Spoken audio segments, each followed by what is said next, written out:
పిల్లలు పుట్టాలంటే ఏ గుడికి వెళ్ళాలో చాలా మంది చెప్తారు కానీ పెళ్ళవ్వాలంటే ఏ గుడికి వెళ్ళాలో మీకు తెలుసా? Hello Rajahmundrians, welcome to Rajahmundry point of view.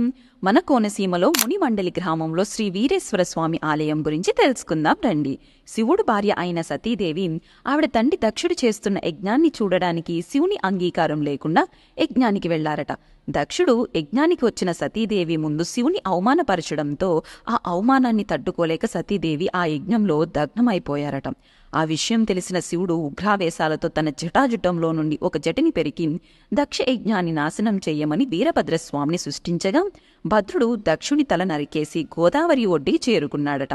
అయినప్పటికీ కోపావేశాలు తగ్గకపోయేసరికి దేవతలు వెళ్లి ఆది పరాశక్తిని ప్రార్థించగా పరాశక్తి గోదావరిలో మునిగి భద్రకాళి రూపంలో ఒక 16 ఏళ్ల కన్యగా మారి వచ్చారట.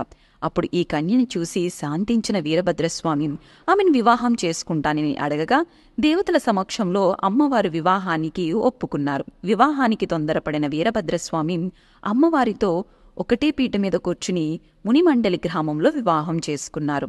మునిమండలి గ్రామం వల్ల మురుమళ్ళ గ్రామంగా మారింది.